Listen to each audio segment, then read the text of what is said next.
Barack Obama, fin de parcours, discours sur l'état de l'Union, le dernier avant départ, discours en forme de bilan où le président américain a égrené motifs de satisfaction et regret. Océane Nicole. Obama fait le bilan. Ce mardi, le président américain s'est exprimé pour la dernière fois sur l'état de l'Union, l'occasion de revenir sur cette année de présidence. Menaces terroristes, Cuba, économie, tous les sujets ont été évoqués par Barack Obama. L'État islamique a mobilisé une grande partie de son discours. Le président appelle les Américains à ne pas succomber à la peur. Pour Obama, pas question de parler de troisième guerre mondiale, mais la menace est pourtant constante et réelle. Both Al-Qaeda and now ISIL pose a direct threat to our people. Al-Qaïda et maintenant l'État islamique sont une menace directe pour notre population parce que dans notre monde aujourd'hui, même une poignée de terroristes qui ne respectent pas la vie humaine, y compris la leur, peuvent faire des dégâts. Ils utilisent Internet pour endoctriner les jeunes de notre pays. Leurs attaques déstabilisent nos alliés. Nous devons les faire sortir. Le président américain s'est félicité de l'économie de son pays, la plus forte et la plus durable du monde. Obama a également souligné l'énorme avancée dans les relations avec Cuba.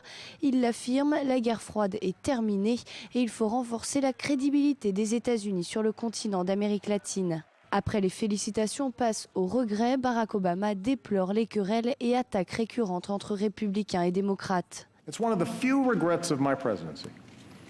C'est l'un des regrets de ma présidence, que la rancœur et la méfiance entre les partis a empiré au lieu de s'améliorer. Sans doute un président avec le nom de Lincoln ou Roosevelt aurait pu mieux combler cette division et je vous garantis que je vais continuer à faire de mon mieux tant que je serai dans ce bureau.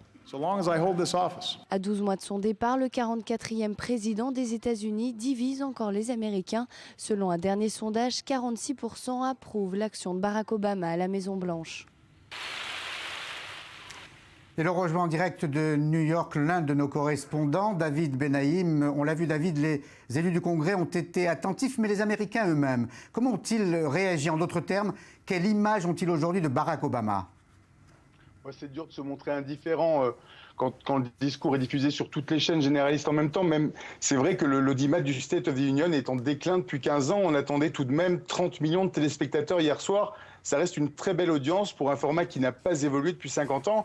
C'est un discours politique d'une heure très cérémonieux, ponctué par beaucoup d'applaudissements et de standing ovations. Beaucoup trop, si l'on en croit les réactions sur les réseaux sociaux. Et ce sont d'ailleurs ces médias sociaux qui semblent avoir pris le relais. Les Américains ont tweeté énormément hier soir, tout au long du discours, plus de 2,5 millions de mentions du hashtag SOTU pour State of the Union, et une conversation incessante, animée pour beaucoup par les candidats républicains à la Maison-Blanche, qui se sont délectés à critiquer le discours en temps réel. Malgré les critiques, Barack Obama entame sa dernière année au pouvoir avec une cote de popularité à 45%. C'est moins que Ronald Reagan, mais beaucoup mieux que Bill Clinton, qui quittait la présidence en pleine affaire Lewinsky, et que George W. Bush au plus bas des enquêtes d'opinion, embourbé alors dans une guerre en Irak jugée inutile par les Américains. On assiste à un renouveau de l'intérêt politique dans le pays depuis le début de cette campagne présidentielle.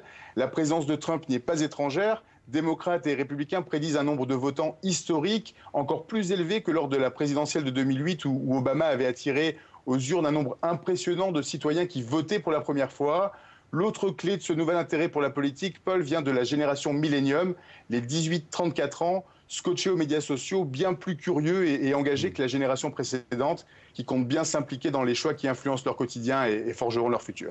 Merci David. Paris.